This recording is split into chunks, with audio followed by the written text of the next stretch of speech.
क्या हो जब एक या दो नहीं, बल्कि पूरे 100 दरबारी मिलकर एक बेहद खौफनाक साजिश रचें। एक ऐसी साजिश जिसमें मौत तय हो और निशाना हो दुनिया का सबसे चतुर इंसान, यानी हमारा बीरबल। रात के घने अंधेरे में खींची गई वो चमकती तलवारें, साजिश की वो फुसफुसाहटें और मौत का वो अटल फरमान। आखिर कैसे बीरबल इस खौफनाक मौत के जाल में फंसा?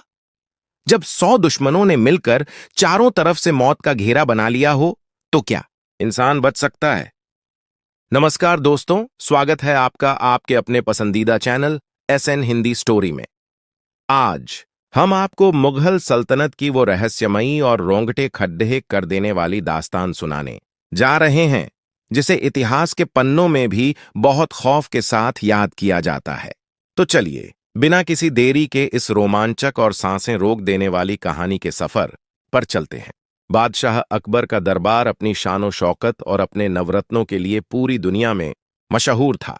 दिल्ली से लेकर आगरा तक मुगल सल्तनत का परचम लहराता था और इस परचम की सबसे बड़ी ताकत थी बादशाह अकबर की सूझबूझ और उनके सबसे खास मंत्री बीरबल की बेमिसाल बुद्धिमानी। बीरबल सिर्फ एक वजीर नहीं थे, बल्कि वो बादशाह की परछाई बन चुके थे। दरबार में चाहे राजनीति का कोई उलझा हुआ मसला हो, किसी राज्य के साथ युद्ध की रणनीति बनानी हो, या फिर आवाम की कोई परेशानी हो, बादशाह अकबर की नजरें हमेशा बीरबल को ही ढूंढती थीं। बीरबल का दिमाग तलवार की धार से भी ज्यादा तेज चलता था, लेकिन कहते हैं ना कि जहां बहुत ज्यादा रोशनी होती है, वहां परछाइयां भी उतनी ही गहरी और काली होती हैं। बीरबल की इस बेतहाशा कामयाबी और बादशाह के दिल में उनकी जगह ने दरबार के बाकी लोगों के दिलों में नफरत और जलन के ऐसे बीज बो दिए थे जो अब एक जहरीले पेड़ का रूप ले चुके थे। दरबार के अन्य मंत्री, सेनापति और अमीर उमराव इस बात से बुरी तरह जलते थे कि एक साधारण सा ब्राह्मण, जिसे कुछ साल पहले तक कोई नहीं जानता था, आज पूरी मुगल सल्तनत के फैसले ले रहा है। ये नफरत किसी एक इंसान के दिल में नहीं थी, बल्कि धीरे धीरे दरबार के 100 से ज्यादा ताकतवर और असरदार दरबारी बीरबल के खून के प्यासे हो चुके थे। उनका बस एक ही मकसद था, किसी भी तरह से बीरबल को रास्ते से हटाना। लेकिन वो ये भी जानते थे कि बीरबल को सीधे तौर पर मारना या नुकसान पहुंचाना नामुमकिन है, क्योंकि बीरबल के चारों तरफ बादशाह अकबर की सुरक्षा का मजबूत पहरा था और बीरबल खुद इतने सतर्क रहते थे कि किसी की मजाल नहीं थी कि उन पर उंगली भी उठा सके। इसलिए उन 100 दरबारियों ने तय किया कि बीरबल को हराने के लिए ताकत का नहीं, बल्कि धोखे का इस्तेमाल करना होगा।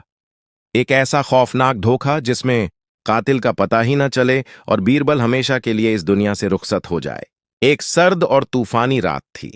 आसमान में काले घने बादल छाए हुए थे और बिजली कड़क रही थी। शहर के बाहरी किनारे पर स्थित एक पुरानी और वीरान हवेली में आज एक गुप्त बैठक चल रही थी। इस हवेली के अंदर दरबार के वो 100 दरबारी मौजूद थे जो बीरबल के सबसे बड़े दुश्मन थे। हवेली के अंदर सिर्फ मशालों की हल्की रोशनी थी, जिसमें उन दरबारियों के चेहरों पर तैरती हुई नफरत और खौफनाक इरादे साफ देखे जा सकते थे। इस साजिश का मुखिया दरबार का एक बेहद चालाक और प्रभावशाली मंत्री था, जिसका नाम हमजा था। हमजा ने अपनी भारी आवाज में कहा कि हम सालों से बीरबल को नीचा दिखाने की कोशिश कर रहे हैं, लेकिन हर बार वो अपनी बातों से बादशाह को मोह लेता है और हम बेवकूफ साबित होते हैं। अगर हमें इस सल्तनत में अपना रुतबा वापस पाना है, तो हमें बीरबल का वजूद ही मिटाना होगा। आज रात हम एक ऐसा खौफनाक प्लान बनाएंगे जिससे बीरबल की चिता जलेगी और उसे आग लगाने का हुक्म खुद बादशाह अकबर देंगे। ये सुनकर बाकी दरबारियों की आंखों में चमक आ गई, लेकिन सवाल यह था कि आखिर बादशाह खुद अपने सबसे चहेते मंत्री को मारने का हुक्म क्यों देंगे? तब हमजा ने हवेली के एक अंधेरे कोने से एक आदमी को आगे बुलाया। ये आदमी कोई और नहीं बल्कि बादशाह अकबर का खास नाई था। नाई वो इंसान होता है जो बादशाह के सबसे करीब होता है जब बादशाह आराम कर रहे होते हैं और उनके बाल काटते या मालिश करते वक्त वो सीधे बादशाह के कानों में बात डाल सकता है। 100 दरबारियों ने मिलकर उस नाई को सोने के सिक्कों से भरी हुई एक भारी थैली दी और उसे लालच और धमकी दोनों दी। उन्होंने नाई को समझाया कि उसे बादशाह के दिमाग में एक ऐसा ख्याल डालना है जो सीधे बीरबल की मौत का रास्ता तैयार करेगा। नाई लालची था, उसने सोने की थैली देखी और इस खौफनाक साजिश का हिस्सा बनने के लिए हामी भर दी। अगली सुबह जब दरबार लगने से पहले बादशाह अकबर अपने खास कक्ष में आराम कर रहे थे, तब वो नाई उनका सिर दबाने आया। नाई बहुत ही मंझा हुआ कलाकार था। उसने अपना काम करते हुए एक गहरी आह भरी और बहुत ही उदास स्वर में बोला कि जहांपनाह, आप कितने महान हैं। आपकी सल्तनत कितनी खुशहाल है। आप धरती पर राज कर रहे हैं और जन्नत जैसी जिंदगी जी रहे हैं। लेकिन कल रात मैंने एक बहुत ही अजीब और डरावना सपना देखा। सपने में मैंने आपके मरहूम वालिद, पिता और दादा हुजूर को देखा जो जन्नत में हैं। अकबर अपने पूर्वजों से बहुत प्यार करते थे और उनके नाम पर कुछ भी करने को तैयार रहते थे। बादशाह ने तुरंत बेचैन होकर पूछा कि तुमने क्या देखा? मेरे वालिद कैसे हैं जन्नत में? नाई ने मक्कारी से जवाब दिया कि हुजूर, जन्नत में उनके पास ऐशो आराम की कोई कमी नहीं है, लेकिन वो बहुत उदास और परेशान लग रहे थे। मैंने उनसे पूछा कि आप क्यों दुखी हैं? तो उन्होंने कहा कि धरती पर तो हमारे बेटे अकबर के पास बीरबल जैसा अक्लमंद और बुद्धिमान मंत्री है, जो उसका हर काम आसान कर देता है और उसका दिल बहलाता है। लेकिन जन्नत में हमारे पास ऐसा कोई समझदार इंसान नहीं है जो हमारी उलझनें सुलझा सके और हमारा मनोरंजन कर सके। उन्होंने मुझसे कहा कि अकबर से कहो कि वो अपने सबसे चतुर इंसान को हमारे पास जन्नत में भेज दे। ये सुनकर अकबर गहरी सोच में पड़ गए। उन्हें अपने पूर्वजों से बेइंतहा मोहब्बत थी और वो उनके लिए कुछ भी कर सकते थे। लेकिन दूसरी तरफ वो अंधविश्वास में इतना डूब गए कि वो ये समझ ही नहीं पाए कि कोई इंसान जन्नत में कैसे जा सकता है और अगर जाएगा तो वो जिंदा कैसे बचेगा। नाई ने लोहे को गर्म देखकर हथौड़ा मार दिया। उसने कहा कि जहांपनाह, हमारे पास ऐसे कई महान तांत्रिक और जादूगर हैं जो एक खास तरह की चिता सजाकर किसी भी इंसान को सीधे जन्नत भेज सकते हैं। आग उसे धरती से गायब कर देगी और वो सीधा आपके पूर्वजों के दरबार में प्रकट होगा। और इस महान काम के लिए जन्नत जाने के लिए बीरबल से ज्यादा काबिल कौन हो सकता है? अकबर उस नाई की बातों के मायाजाल में पूरी तरह फंस चुके थे। अगले ही दिन भरे दरबार में बादशाह ने यह फरमान सुनाया। जब अकबर ने बीरबल से कहा कि तुम्हें मेरे पूर्वजों की सेवा के लिए जन्नत जाना होगा, तो पूरे दरबार में सन्नाटा छा गया। बीरबल जो अपने स्थान पर खड़े थे, उन्होंने तुरंत दरबारियों के चेहरों की तरफ देखा। 100 के 100 दरबारी अपने चेहरों पर एक शैतानी मुस्कान लिए खड़े थे। उनकी आंखों में बीरबल की मौत की खुशी साफ झलक रही थी। बीरबल का तेज दिमाग कुछ ही पलों में पूरी साजिश समझ गया। वो समझ गए कि ये बादशाह का विचार नहीं है, बल्कि इन 100 भेड़ियों का एक खौफनाक प्लान है, जिन्होंने बादशाह की भावनाओं का फायदा उठाया है। अगर बीरबल जन्नत जाने से मना करते तो ये बादशाह के आदेश की अवहेलना होती और उन्हें बगावत के जुर्म में फांसी दे दी जाती, और अगर वो हां करते तो उन्हें जिंदा जला दिया जाता। दोनों तरफ से सिर्फ और सिर्फ मौत थी। ऐसे गंभीर और जानलेवा समय में बीरबल ने अपनी उस महान शिक्षा का प्रदर्शन किया जो आज भी हर इंसान के लिए एक मिसाल है।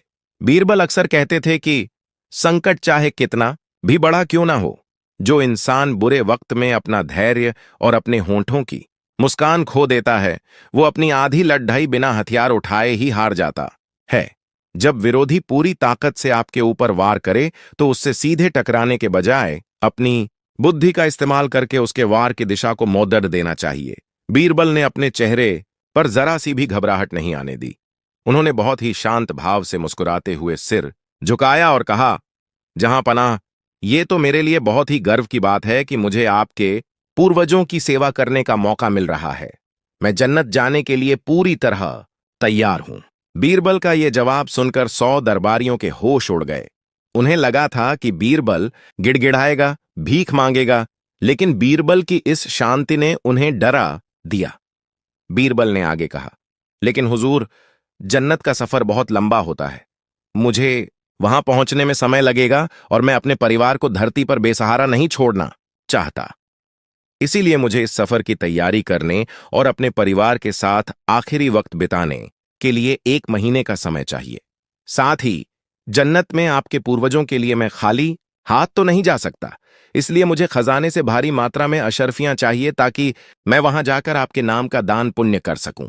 और मेरी एक आखिरी शर्त यह है कि मुझे शाही श्मशान में नहीं, बल्कि मेरे अपने घर के पीछे मौजूद खाली मैदान में चिता बनाकर जन्नत भेजा जाए, क्योंकि वो मेरे पुरखों की जमीन है। बादशाह अकबर ने खुशी खुशी बीरबल की सारी शर्तें मान लीं और खजाने से ढेर सारा धन दे दिया। दरबारी भी खुश थे कि चलो 1 महीने बाद ही सही, बीरबल मरेगा तो जरूर।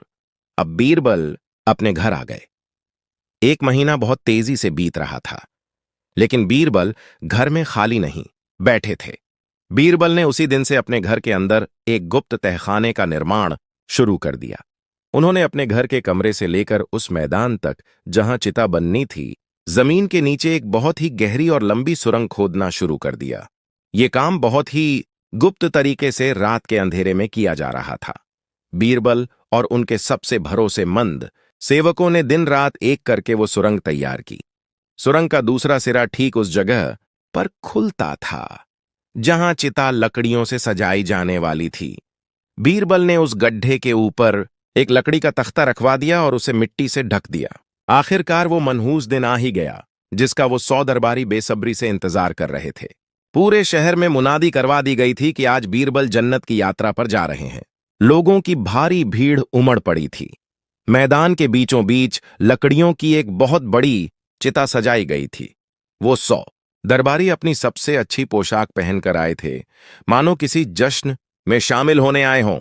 बादशाह अकबर की आंखों में आंसू थे, लेकिन वो भी वहीं मौजूद थे। बीरबल बहुत ही शान से चलते हुए आए और उन्होंने सभी दरबारियों की तरफ देखकर एक रहस्यमयी मुस्कान दी। बीरबल चिता के ऊपर जाकर बैठ गए। जैसे ही तांत्रिकों ने मंत्र पढ़ने शुरू किए और चिता में आग लगाई, आग की भयंकर लपटें आसमान को छूने लगीं। चारों तरफ धुआं ही धुआं हो गया। दरबारियों के चेहरों पर जीत की खौफनाक खुशी फैल गई। उन्हें लगा कि बीरबल जलकर खाक हो गया और उनका रास्ता हमेशा के लिए साफ हो गया। लेकिन आग की लपटों और धुएं के बीच जैसे ही चिता जलनी शुरू हुई, बीरबल ने वो लकड़ी का तख्ता हटाया और सुरंग के रास्ते सुरक्षित अपने घर के अंदर पहुंच गए। वहां पहुंचकर उन्होंने अपने आप को एक गुप्त कमरे में बंद कर लिया और दुनिया के लिए बीरबल हमेशा के लिए खत्म हो गया। दिन बीते, हफ्ते बीते और पूरे 2 महीने गुजर गए। दरबार में उन 100 दरबारियों ने अपना पूरा कब्जा जमा लिया। उन्होंने खजाने को लूटना शुरू कर दिया, अपनी मनमानी करने लगे और बादशाह को अपने इशारों पर नचाने लगे। अकबर को भी अब बीरबल की कमी बुरी तरह खलने लगी थी। उन्हें एहसास होने लगा था कि बिना बीरबल के उनका दरबार सूना हो गया है। वो 100 दरबारी जश्न मना रहे थे कि अब इस सल्तनत में उनसे बड़ा कोई नहीं है। लेकिन फिर एक दिन जब दरबार पूरे शबाब पर था, सभी 100 दरबारी अपनी अपनी कुर्सियों पर बैठकर ठहाके लगा रहे थे। तभी अचानक दरबार एक खास के वो भारी और विशाल दरवाजे एक जोरदार आवाज के साथ खुले। पहरेदारों के चेहरों पर हवाइयां उड़ रही थीं। जो शख्स उस दरवाजे से अंदर दाखिल हुआ, उसे देखकर पूरे दरबार में श्मशान जैसा सन्नाटा छा गया। जो दरबारी हंस रहे थे, उनकी हंसी उनके गले में ही अटक गई। उनके पैर कांपने लगे और उनके चेहरों का रंग ऐसे उड़ गया जैसे किसी ने उनके शरीर से खून निकाल लिया हो। बादशाह अकबर झटके से अपने तख्त से खड़े हो गए और उनकी आंखें फटी की फटी रह गईं। सामने एक शख्स खड़ा था। उसके बाल बहुत बड़े बड़े और उलझे हुए थे। उसकी दाढ़ी उसकी छाती तक आ गई थी। उसके कपड़े अजीबोगरीब थे और उसके हाथ में एक काले रंग का बहुत ही रहस्यमयी संदूक था। वो शख्स कोई और नहीं बल्कि बीरबल था, जहन्नुम से लौट कर आया हुआ बीरबल। बीरबल ने अपनी तेज और गंभीर आंखों से उन 100 दरबारियों की तरफ देखा जो अब खौफ के मारे अपनी जान की भीख मांगने की स्थिति में आ चुके थे। बीरबल ने आगे बढ़कर बादशाह अकबर को सलाम किया और एक ऐसी भारी आवाज में बोला जिसने पूरे दरबार की दीवारें हिला दी। बीरबल ने कहा, जहां अपना मैं जन्नत से वापस लौट आया हूं और मैं आपके मरहूम वालिद और पूर्वजों की तरफ से एक ऐसा खौफनाक पैगाम लेकर आया हूं जिसे सुनकर आज इस दरबार की धरती खून से लाल हो जाएगी। आखिर बीरबल उस काले संदूक में क्या लेकर आए थे? जन्नत के नाम पर उन्होंने बादशाह को कौन सा ऐसा खौफनाक पैगाम सुनाया जिसे सुनकर बादशाह अकबर ने अपनी म्यान से तलवार निकाल ली? और उन 100 दरबारियों का अब क्या अंजाम होने वाला था? क्या बीरबल ने उस नाई और उन दरबारियों को ऐसी मौत दी जिसे वो 7 जन्मों तक याद रखें। कहानी अभी अपने सबसे खतरनाक और रोमांचक मोड़ पर खड़ी है, लेकिन आज के लिए बस इतना ही। अगर आप जानना चाहते हैं कि इसके बाद दरबार में क्या कयामत आई और बीरबल ने अपने इस खौफनाक इंतकाम को कैसे अंजाम दिया, तो हमें कमेंट करके जरूर बताएं। अगर आपको बीरबल की चतुराई और हमारा ये वीडियो पसंद आया हो तो वीडियो को अभी लाइक करें, अपने दोस्तों के साथ ज्यादा से ज्यादा शेयर करें, और हाँ, अगर आप चैनल पर नए हैं तो SN हिंदी स्टोरी को सब्सक्राइब करना बिल्कुल ना भूलें, ताकि इस कहानी का अगला रोंगटे खड़ेड्डे कर देने वाला हिस्सा आप तक सबसे पहले पहुंच सके। मिलते हैं आपसे इस कहानी के अगले और सबसे रोमांचक एपिसोड में। तब तक के लिए अपना ख्याल रखें। दरबार ए खास में पसरा हुआ सन्नाटा इतना गहरा था कि अगर एक सुई भी जमीन पर गिर जाती तो उसकी आवाज किसी तूफान की तरह गूंज उठती। उन 100 दरबारियों के चेहरों पर जो कुछ पल पहले तक जीत का गुरूर और शैतानी हंसी नाच रही थी, वो अब खौफ की राख में तब्दील हो चुकी थी। हमजा, जो इस पूरी खौफनाक साजिश का मास्टरमाइंड था, उसके माथे से पसीने की ठंडी बूंदें टपक कर जमीन पर गिर रही थीं और उसके पैर इस कदर कांप रहे थे कि वो अपनी जगह पर खड़ी डीडीहा भी नहीं रह पा रहा था। दरबार के कोने में खद्दा वो लालची नाई तो डर के मारे अपनी सुध-बुद्ध ही खो बैठा था। बादशाह अकबर, जो अपने तख्त से झटके से खड़े हो गए थे, उनकी आंखें फटी की फटी रह गई थीं।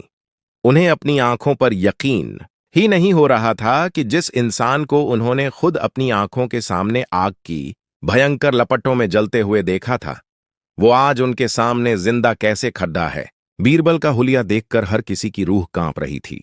उनके बाल उलझे हुए और कंधों तक लंबे हो चुके थे, दाढ़ी भरकर उनकी छाती को छू रही थी, और उनके चेहरे पर एक ऐसी रहस्यमयी और डरावनी शांति थी जो किसी आने वाले भयानक तूफान का इशारा कर रही थी। बीरबल के हाथ में मौजूद वो काले रंग का नक्काशीदार संदूक दरबारियों के दिलों में मौत की दहशत पैदा कर रहा था। बादशाह अकबर ने लड़खड़ाती हुई आवाज में खामोशी को चीरते हुए कहा, बीरबल, मेरे सबसे अजीज दोस्त, क्या तुम सच में जिंदा हो या ये मेरी आंखों का कोई धोखा है? तुम तो जन्नत गए थे मेरे पूर्वजों के पास, फिर तुम इस हालत में वापस कैसे आ गए? और तुम्हारे हाथ में ये काला संदूक कैसा है? क्या मेरे मरहूम वालिद और दादा हुजूर ने जन्नत से मेरे लिए कोई पैगाम भेजा है? बीरबल ने अपने चेहरे पर एक गहरी और गंभीर मुस्कान लाते हुए उन 100 दरबारियों की तरफ अपनी नजरें घुमाईं। बीरबल की नजरें उन दरबारियों के लिए किसी नंगी तलवार की तरह थीं जो सीधे उनके सीने के पार हो रही थीं। बीरबल ने अपनी भारी और गूंजती हुई आवाज में कहना शुरू किया, जहां अपना, आपकी आंखें आपको कोई धोखा नहीं दे रही हैं। आपका खादिम बीरबल सचमुच आपके सामने खड़ा है। मैं उस सुलगती हुई चिता से सीधा जन्नत के उसी आलीशान दरबार में पहुंचा जहां आपके मरहूम वालिद और दादा हुजूर तख्त पर विराजमान थे। उन्होंने मुझे देखकर बहुत खुशी जाहिर की और मुझे अपने सबसे खास मेहमान की तरह रखा। जन्नत में किसी भी चीज की कोई कमी नहीं है हुजूर। वहां दूध और शहद की नदियां बहती हैं, हर तरफ रेशमी लिबास और दुनिया भर की नेमतें मौजूद हैं। लेकिन बीरबल अचानक रुके और उन्होंने जानबूझकर अपनी दाढ़ी पर हाथ फेरते हुए एक लंबी आह भरी। बीरबल के इस तरह रुकने से पूरे दरबार की सांसें अटक गईं। अकबर ने बेचैन होकर पूछा, लेकिन क्या बीरबल, रुक क्यों गए? क्या मेरे वालिद वहां किसी तकलीफ में हैं? मुझे जल्दी बताओ। बीरबल ने उस काले संदूक को बहुत ही अदब के साथ बादशाह अकबर के तख्त के पास रखे एक मेज पर रखा और कहा, हुजूर, जन्नत में सब कुछ है, लेकिन वहां एक बहुत बड़ी मुसीबत आ पड़ी है। आपके वालिद और आपके सभी पूर्वज बहुत ही ज्यादा गुस्से और भयंकर तकलीफ में हैं। उन्होंने मुझे वापस धरती पर सिर्फ इसलिए भेजा है ताकि मैं आपको उनकी वो तकलीफ बता सकूं और उनकी वो मांग पूरी कर सकूं जिसे पूरा किए बिना उनका गुस्सा शांत नहीं होगा। यह सुनकर अकबर का दिल जोर से धड़कने लगा और उन 100 दरबारियों के चेहरों का रंग और भी ज्यादा सफेद पड्डीडी एज गया। उन्हें लगने लगा कि बीरबल अब उनका भांडा फोड़ने वाला है। बीरबल ने अपने बढ़े हुए बालों और लंबी दाढ़ी की तरफ इशारा करते हुए कहा, जहां अपना, आप मेरी ये हालत देख रहे हैं, मुझे जन्नत गए हुए अभी सिर्फ 2 महीने ही हुए हैं और मेरी ये हालत हो गई है। दरअसल जन्नत में सब कुछ मौजूद है सिवाय एक अच्छे नाई के। वहां कोई भी बाल काटने वाला या हजामत बनाने वाला नहीं है। मेरे तो सिर्फ 2 महीने में ही बाल और दाढ़ी इतने बढ़ गए हैं। जरा सोचिए, आपके मरहूम वालिद और दादा हुजूर, जो सालों से जन्नत में हैं, उनकी क्या हालत हो गई होगी। उनके बाल और दाढ़ी बढ़कर उनके पैरों तक लटकने लगे हैं। वो इस कदर परेशान हो चुके हैं कि अब उनसे चला भी नहीं जाता। उनके बाल उनके पैरों में उलझते हैं। जब उन्हें पता चला कि धरती पर आपके पास दुनिया का सबसे बेहतरीन नाई मौजूद है, तो वो बहुत नाराज हुए कि आपने मुझे तो जन्नत भेज दिया, लेकिन उस नाई को नहीं भेजा। जैसे ही बीरबल के मुंह से नाई शब्द निकला, दरबार के कोने में खड़े उस शाही नाई की चीख निकल गई। वो घुटनों के बल जमीन पर गिर पड़ा और थर थर कांपने लगा। उसे अपनी मौत साक्षात अपने सामने खड़े ही नजर आने लगी। बीरबल ने अपनी बात को आगे बढ़ाते हुए कहा, हुजूर, आपके वालिद ने हुक्म दिया है कि आज शाम ढलने से पहले ही आपके उस खास शाही नाई को जन्नत भेजा जाए, ताकि वो वहां जाकर उनके बाल काट सके और उन्हें इस भयंकर तकलीफ से निजात दिला सके। अगर ऐसा नहीं हुआ तो आपके पूर्वज आपको कभी माफ नहीं करेंगे। अकबर, जो अपने पूर्वजों की भक्ति और अंधविश्वास में पूरी तरह अंधे हो चुके थे, उन्होंने बिना एक पल की भी देरी किए तुरंत अपने सिपाहियों को हुक्म दिया, सिपाहियों, फौरन इस नाई को पकड़ डीएच लो। आज शाम को ही उसी मैदान में उसी तरह की चिता सजाई जाए जिस तरह की बीरबल के लिए सजाई गई थी। मेरे वालिद तकलीफ में हैं और ये नाई आज ही जन्नत जाएगा। सिपाहियों ने तुरंत आगे बढ़कर उस रोते गिद्ध गिद्धाते नाई को जंजीरों में जकड़ा लिया। नाई चीख चीख कर कह रहा था कि उसे जन्नत नहीं जाना है, लेकिन उसकी आवाज अकबर के कानों तक नहीं पहुंच रही थी। तभी बीरबल ने फिर से अपनी आवाज बुलंद की और कहा, ठहरिए जहांपनाह, बात सिर्फ इस नाई तक ही खत्म नहीं होती। असली पैगाम तो इस काले संदूक के अंदर बंद है। यह सुनकर दरबार में जो थोड़ी बहुत हलचल थी, वो भी श्मशान की शांति में बदल गई। बीरबल ने बहुत ही रहस्यमयी तरीके से उस काले संदूक का ढक्कन खोला। संदूक के अंदर से कोई खौफनाक चीज नहीं निकली, बल्कि एक शाही लाल रंग का फरमान पत्र निकला, जिस पर सुनहरे अक्षरों में कुछ लिखा हुआ था।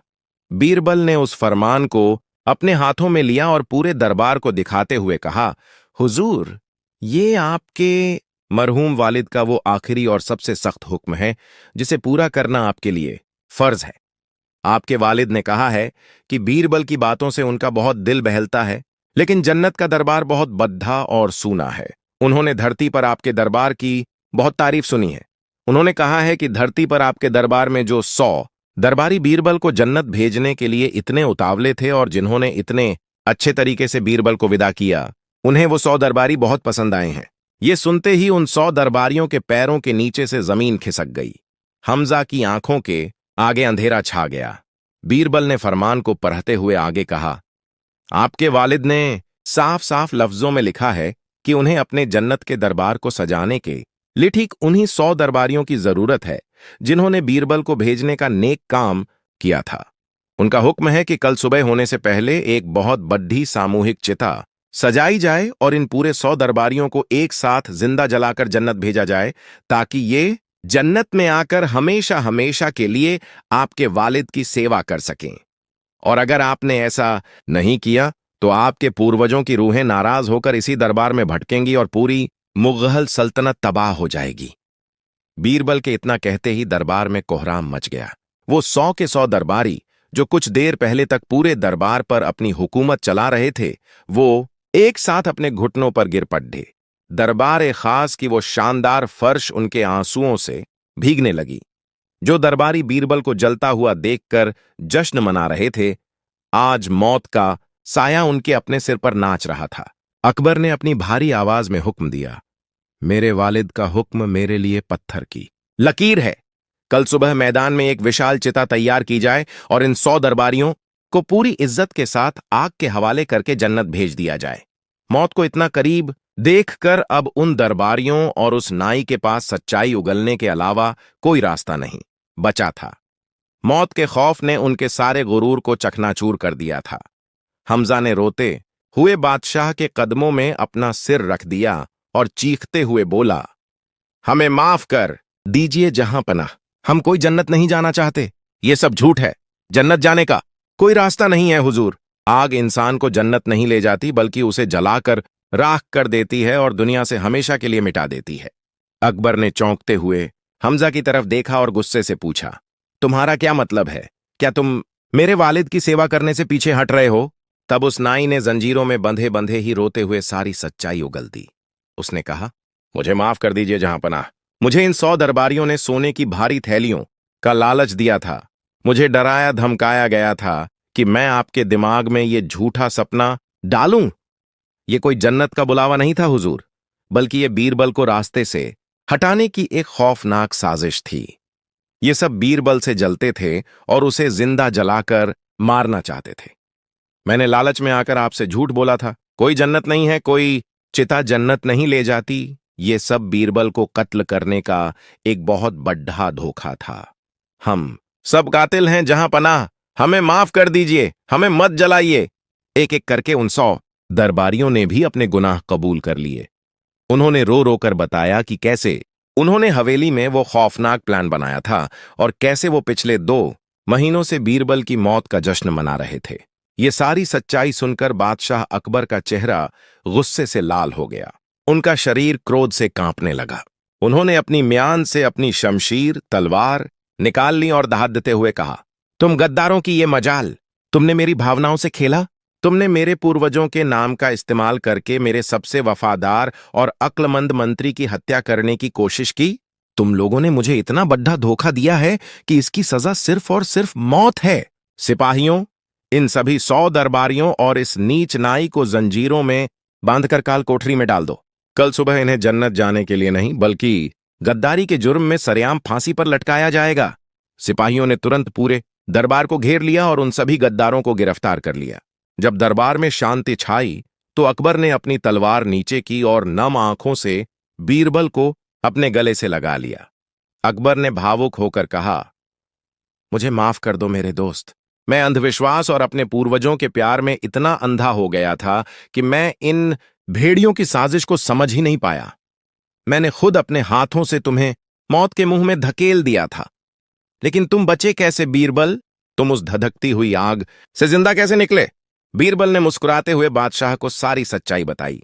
बीरबल ने बताया कि कैसे उन्हें उसी दिन इस साजिश का अंदाजा हो गया था और कैसे उन्होंने अपनी जान बचाने के लिए 1 महीने की मोहलत मांगी थी। उस 1 महीने में उन्होंने अपने घर से लेकर मैदान की चिता वाले स्थान तक एक गुप्त सुरंग खोदी थी। जैसे ही चिता जली और धुआं उठा, वो सुरंग के रास्ते अपने घर वापस आ गए और 2 महीने तक घर के गुप्त तहखाने में छिपकर रहे, ताकि इन दरबारियों का घमंड अपने चरम पर पहुंच जाए और फिर वो इनका भंडाफोड़ दरिएज कर सकें। अपने बाल और दाढ़ी उन्होंने जानबूझकर बढ़ाए थे ताकि वो जन्नत वाली कहानी को सच साबित कर सकें। और ये काला संदूक और उसमें रखा फरमान भी बीरबल ने खुद ही तैयार किया था। अकबर बीरबल की इस बेमिसाल बुद्धिमानी को देखकर एक बार फिर उनके मुरीद हो गए। पूरा दरबार बीरबल की जय जयकार करने लगा। बीरबल ने तब दरबार में वो महान शिक्षा दी जो इतिहास के पन्नों में सुनहरे अक्षरों में दर्ज हो गई। बीरबल ने कहा, जहां पनाह, जब दुश्मन तादाद में ज्यादा हो और वार सीधा हो तो कभी भी घबराना नहीं चाहिए। ताकत का जवाब हमेशा ताकत से देना जरूरी नहीं होता। इंसान का दिमाग दुनिया का सबसे धारदार हथियार है। इन 100 लोगों ने मिलकर एक साजिश रची, लेकिन उन्होंने ये भूल की कि वो मेरे खिलाफ आग का इस्तेमाल कर रहे थे। मैंने उसी आग को उनकी तरफ मोद्दा दिया। जो इंसान दूसरों के लिए गड्ढा खोदता है, अगर आप शांति और बुद्धि से काम लें तो वो इंसान अपने ही खोदे हुए गड्ढे में गिरकर तबाह हो जाता है। क्रोध और जल्दबाजी हमेशा इंसान को अंधा कर देती है, लेकिन धैर्य और समझदारी हमेशा जीत का रास्ता निकाल ही लेती है। अगले दिन सूरज की पहली किरण के साथ ही वो 100 दरबारी और वो नाई जो कल तक सल्तनत के मालिक बने बैठे थे, उन्हें जंजीरों में जकड़कर पूरे शहर में घुमाया गया। जनता उनके चेहरों पर कालिख पोत रही थी और उन्हें गालियां दे रही थी। उनका सारा घमंड, उनकी सारी ताकत मिट्टी में मिल चुकी थी। अकबर ने उन्हें फांसी की सजा सुनाई थी, लेकिन बीरबल ने बीच बचाव करते हुए कहा, हुजूर, इन्हें मारकर मौत की नींद सुला देना इनके लिए बहुत आसान सजा होगी। इन्हें जिंदगी भर इस बात का एहसास होना चाहिए कि इन्होंने किससे दुश्मनी मोल ली थी। इनकी सारी दौलत, सारी जागीरें जब्त कर ली जाएं और इन्हें सल्तनत से बाहर निकाल दिया जाए। एक दरबारी के लिए उसका रुतबा छिन जाना और दर दर की ठोकरें खाना फांसी से भी बड्डी सजा होती है। अकबर ने बीरबल की बात मान ली। उन सभी दरबारियों को उनके पदों से बर्खास्त कर दिया गया, उनकी संपत्तियां जब्त कर ली गईं और उन्हें फटेहाल कपड़ों में हमेशा के लिए सल्तनत से बाहर खदेड़ दिया गया। इस तरह बीरबल ने बिना एक भी हथियार उठाए, बिना खून की एक भी बूंद बहाए, अपने 100 सबसे बड़े दुश्मनों का ऐसा खौफनाक अंत किया जिसे देखकर पूरी दुनिया कांप उठी। बीरबल की इस चतुराई ने एक बार फिर साबित कर दिया कि कोई भी साजिश, चाहे वो कितनी भी बड़ी और खौफनाक क्यों ना हो, एक शांत और बुद्धिमान दिमाग के सामने कभी टिक नहीं सकती। बादशाह अकबर और बीरबल की दोस्ती इस घटना के बाद और भी ज्यादा मजबूत हो गई और फिर कभी किसी दरबारी की यह हिम्मत नहीं हुई कि वो बीरबल की तरफ आंख उठाकर भी देख सके। मुगल सल्तनत में बीरबल का नाम सिर्फ एक मंत्री के रूप में नहीं बल्कि अक्लमंदी के उस रोशन चिराग के रूप में हमेशा के लिए अमर हो गया जिसे साजिशों की कोई भी आंधी कभी नहीं बुझा सकी। क्योंकि कल सूर्य ग्रहण है और मुझे पूरा यकीन है कि वह बहरूपिया महाराज कल ग्रहण के समय ही स्वर्णगिरी का राजपाट कानूनी तौर पर ताम्रपर्णी के नाम करने वाले दस्तावेजों पर मुहर लगाएगा। तीनों ने उस खौफनाक और सीलन भरी गुफा के अंधेरे रास्तों में चलना शुरू किया। रास्ते में कहीं कंकाल पड़े थे तो कहीं जहरीले सांप फुफकार रहे थे, लेकिन चाणक्य का दिमाग लगातार आगे की रणनीति बना रहा था। चलते चलते चाणक्य ने युवराज को पूरी साजिश समझाई कि कैसे नाव के नीचे भारी वजन का खेल सिर्फ लोगों का ध्यान भटकाने के लिए रचा गया था, ताकि रुद्राक्ष के सैनिक खजाने से सोना चुराकर ताम्रपर्णी के हथियारों को दे सकें और युवराज को गुपचुप तरीके से महल से बाहर निकाला जा सके। युवराज के खून खौल उठा। उन्होंने कहा कि मेरे पिता असली महाराज कहाँ है महामात्य? चाणक्य ने अपनी चाल को तेज करते हुए जवाब दिया कि बहरूपिये ने असली महाराज को मारा नहीं होगा, क्योंकि राजशाही खजाने के कुछ मुख्य तहखानों की चाबी सिर्फ महाराज के खून की बूंद से ही खुलती है। मुझे यकीन है कि असली महाराज को राजमहल के उसी कालकोठरी में रखा गया है जहां से आपको निकाला गया था। हमें सबसे पहले उन्हें आजाद कराना होगा। कई घंटों की जानलेवा मशक्कत और गुफा के चमगादड़ों और जहरीले कीड़ों से बचते हुए वे आखिरकार एक ऐसे झरने के पास निकले जो सीधा भद्रावती नदी में गिरता था। रात का आखिरी पहर चल रहा था और आसमान में तारों की चमक धुंधली पड़ने लगी थी। चाणक्य ने काल भैरव को आदेश दिया कि वह तुरंत अपने कबीले के बाकी बचे योद्धाओं को लेकर राजमहल के पिछले दरवाजे पर पहुंचे जो नदी की तरफ खुलता है, और वहां छिपकर चाणक्य के अगले इशारे का इंतजार करे।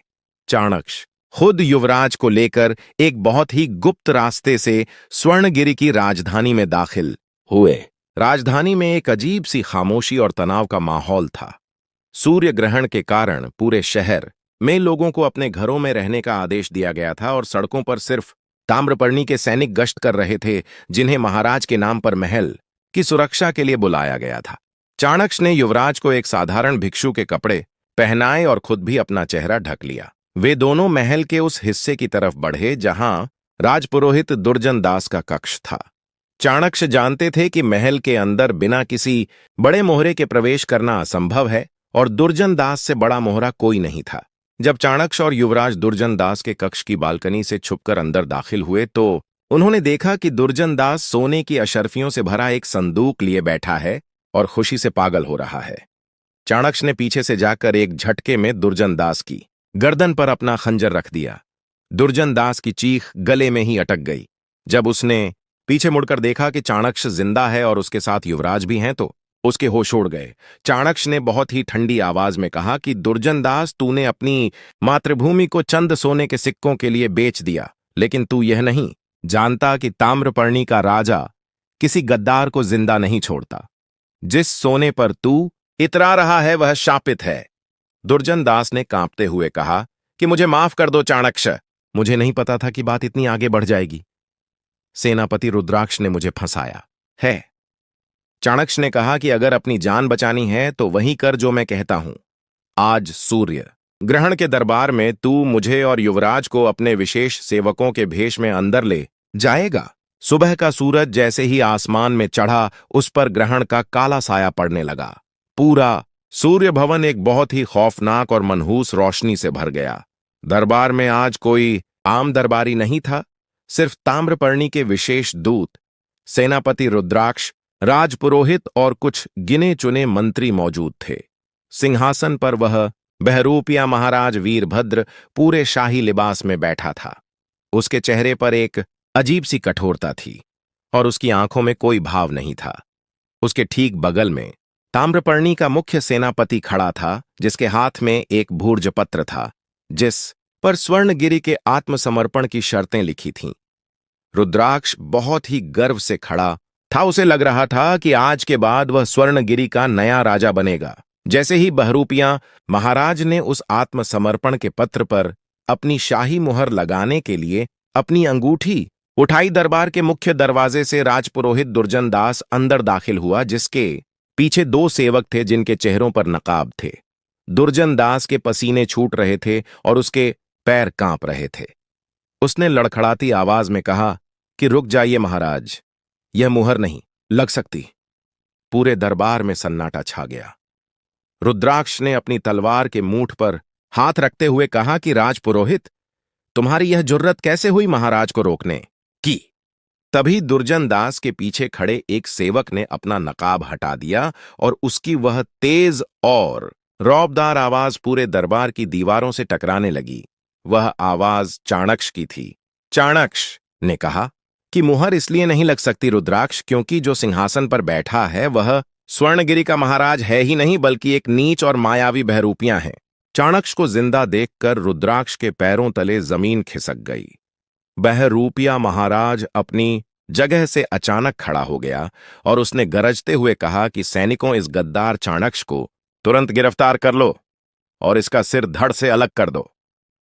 ताम्रपर्णी के सैनिक चाणक्य की तरफ दौड़े, लेकिन तभी चाणक्य के बगल में खड़े दूसरे सेवक ने भी अपना नकाब फेंक दिया। वह युवराज सूर्य प्रताप थे। अपने युवराज को जिंदा देखकर स्वर्णगिरि के उन मंत्रियों और सैनिकों में हड़कंप मच गया जो अब तक इस साजिश से अनजान थे। युवराज ने अपनी म्यान से तलवार निकालते हुए कहा कि जो कोई भी महामात्य चाणक्य की तरफ एक कदम भी बढ़ाएगा, उसे मेरे क्रोध का सामना करना पड़ेगा। रुद्राक्ष समझ गया कि बाजी पलट रही है। उसने तुरंत चिल्लाकर अपने आदमियों को हमला करने का आदेश दिया, लेकिन चाणक्य पूरी तैयारी के साथ आए थे। उन्होंने अपने चोगे के अंदर से एक विशेष प्रकार का शंख निकाला और उसे पूरी ताकत से बजा दिया। शंख की उस भयंकर ध्वनि के गूंजते ही महल के ऊंचे झरोखों और खिड़कियों के कांच टूट गए और उसी पल काल भैरव अपने महाकाल कबीले के सैकड़ों खूंखार योद्धाओं के साथ महल की छतों से रस्सियों के सहारे सीधा दरबार में कूद पड़ा। उन जंगली योद्धाओं के पास ऐसी फुर्ती और ऐसे अजीबोगरीब हथियार थे कि ताम्रपर्णी के सैनिकों और रुद्राक्ष के गद्दार आदमियों को संभलने का मौका ही नहीं मिला। पूरा सूर्य भवन एक भयंकर युद्ध के मैदान में बदल गया। तलवारों के टकराने, खून के छींटों और चीख पुकार से महल गूंज उठा। काल भैरव के योद्धाओं ने ताम्रपर्णी के सैनिकों को गाजर मूली की तरह काटना शुरू कर दिया। इस बीच चाणक्य का लक्ष्य वह बहरूपिया था जो सिंहासन से उठकर भागने की कोशिश कर रहा था। चाणक्य तेजी से सिंहासन की तरफ लपके। रुद्राक्ष ने चाणक्य का रास्ता रोका और अपनी भारी तलवार से चाणक्य पर एक जानलेवा वार किया, लेकिन तभी युवराज सूर्य प्रताप ने बीच में आकर अपनी तलवार से रुद्राक्ष का वार रोक लिया। युवराज की आंखों में अपने पिता के अपमान और साम्राज्य से गद्दारी का इतना भयंकर क्रोध था कि उनकी तलवार की हर एक चोट रुद्राक्ष को पीछे धकेल रही थी। युवराज ने गरजते हुए कहा कि आज मैं तुझे गद्दारी की ऐसी सजा दूंगा जिसे इतिहास सदियों तक याद रखेगा। युवराज और रुद्राक्ष के बीच एक खौफनाक द्वंद्व युद्ध शुरू हो गया।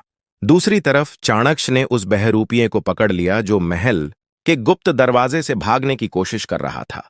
चाणक्य के पास वह विशेष तेजाब और रसायनों का मिश्रण था जो उन्होंने गुफा में बनाया था। उन्होंने उस रसायन को बहरूपिये के चेहरे पर फेंक दिया। रसायन के गिरते ही उस बहरूपिये के चेहरे की वह नकली चमड़ी और वह मायावी मुखौटा भयंकर तरीके से जलने लगा और वह दर्द से चीखते हुए जमीन पर गिर पड़ा।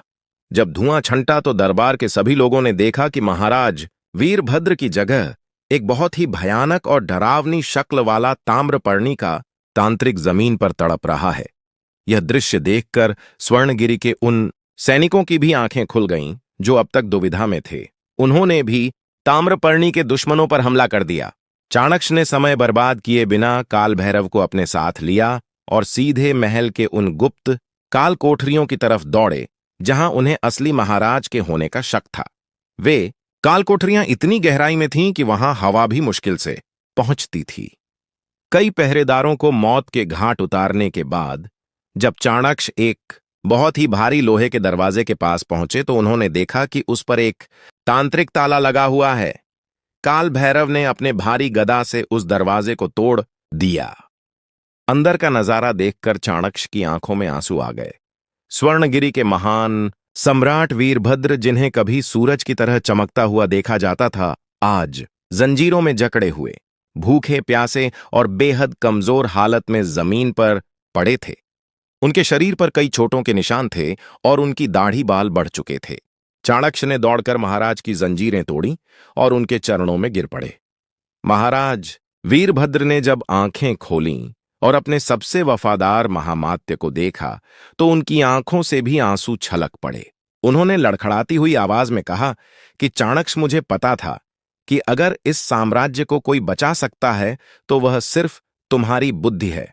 चाणक्य ने महाराज को सहारा देकर उठाया और कहा कि उठिए महाराज, आपके साम्राज्य को आपकी जरूरत है। आपका सिंहासन आपका इंतजार कर रहा है।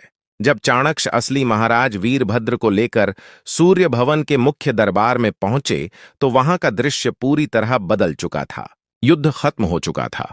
काल भैरव के योद्धाओं ने पूरे महल पर कब्जा कर लिया था। ताम्रपर्णी के सैनिक या तो मारे जा चुके थे या घुटने टेक कर बैठे थे। युवराज सूर्य प्रताप की तलवार रुद्राक्ष की गर्दन पर रखी हुई थी और रुद्राक्ष खून से लथपथ जमीन पर पड़ा अपनी जान की भीख मांग रहा था। जब दरबार के लोगों ने अपने असली महाराज को देखा तो पूरे महल में महाराज वीरभद्र की जय के नारे गूंजने लगे। युवराज दौड़कर अपने पिता के गले लग गए और दोनों फूट फूट कर रोने लगे। यह एक ऐसा भावुक पल था जिसने वहां मौजूद हर इंसान की आंखों को नम कर दिया। महाराज वीरभद्र ने अपने सिंहासन पर वापस कदम रखा। उनकी कमजोरी अब एक भयंकर क्रोध में बदल चुकी थी। उन्होंने सबसे पहले उस बहरूपिये को हाथियों के पैरों तले कुचलवाने का आदेश दिया। उसके बाद महाराज की नजर रुद्राक्ष और राजपुरोहित दुर्जन दास पर पड़ी, जो कांपते हुए हाथ जोड़कर खड़े थे। महाराज ने अपनी गरजती हुई आवाज में कहा कि बाहरी दुश्मनों से तो हम लड़ सकते हैं, लेकिन तुम जैसे आस्तीन के सांपों ने जिस तरह इस पवित्र भूमि के साथ गद्दारी की है, उसकी सजा सिर्फ मौत नहीं हो सकती। महाराज ने आदेश दिया कि रुद्राक्ष और दुर्जन दास को अंधा करके उसी मृत्यु घाटी में छोड़ दिया जाए जहां से आज चाणक्य जिंदा लौट कर आए हैं, ताकि वे घुट घुट कर मरें। इसके बाद महाराज वीरभद्र ने काल भैरव को अपने पास बुलाया और पूरे दरबार के सामने महाकाल कबीले पर लगे हुए सारे झूठे कलंक हटा दिए। उन्होंने काल भैरव को स्वर्णगिरि की शाही सेना का नया मुख्य सेनापति घोषित किया और उनके कबीले को राजधानी में पूरे सम्मान के साथ रहने का अधिकार दिया।